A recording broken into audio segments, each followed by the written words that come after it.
Kyle, with your background and your experiences, you've been an incredible resource for us at 511 over the years, taking our products to the next level.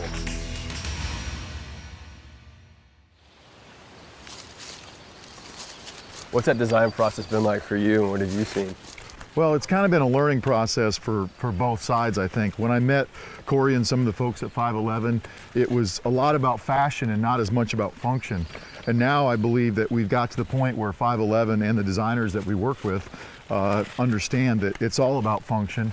And if it looks cool at the end, then that's great too. But we've really been able to drive home that functionality, and that's what makes the 511 field tested by VTAC products really work, I think. You know, we've had awesome success with the packs, especially the Rush series and the Rush 72. How does your past and some of those experiences drive the functionality you need in the gear? That list is pretty long, but we wanted a bag that unzipped all the way to the bottom so you could get to all your gear at any time. You could open it up and see what you had.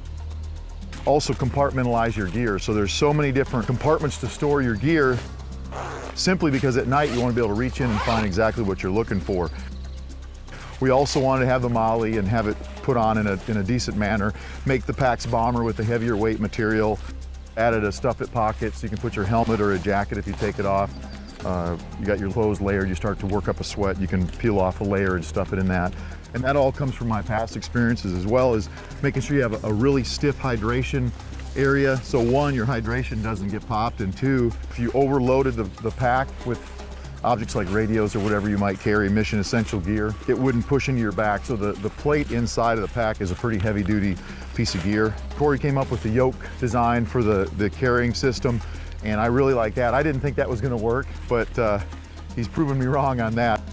I mean, it's a super functional pack and works really well, and it's been a very popular product with 511. You know, one of the features I like is the little sunglass pocket at the top, so it doesn't get crushed down below. Yeah, it keeps you from crushing your expensive glasses once you put them in there, and you can always find them. And now with some of the newer packs, it's actually been made larger so you can put your goggles or whatever.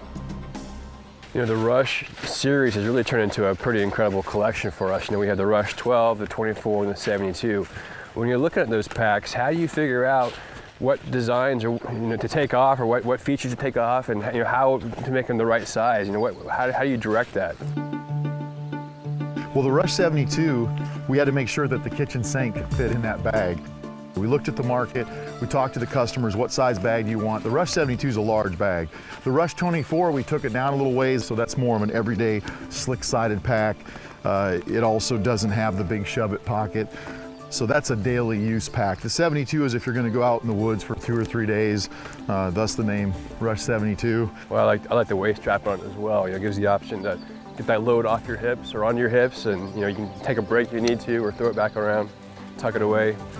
I use that when I'm out hunting. If I'm gonna climb a hill, I take the waistband loose so that my legs have more ability to flex going up, especially with large weights in the pack. I've actually packed out elk quarters with the Rush 72, and if you do that, you've got to have a waistband or you're not gonna be able to do it.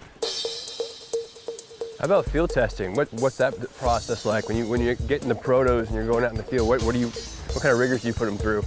I put them through my normal life. And if they can survive hanging out with me, it's gonna work well for the average Joe out there. We're constantly on the road shooting with folks. I'm letting other people look at the packs, law enforcement, military guys and civilians. We take them hunting. I'm spending 3 to 4 months a year in the woods hunting, whether it's turkey hunting or elk hunting, whatever it might be, and testing the packs there. And I'm also testing our competitors' stuff to see what's going on with their gear. It's been a learning experience, and I'm not gonna say there wasn't some pain involved, but now it's rolling great. I mean, we got a great set of packs. I mean, they're doing great. If you haven't tried one, the folks out there should really try it. As far as the gear, where it's evolved from and where it's headed next? I gotta tell you, I can't tell you everything.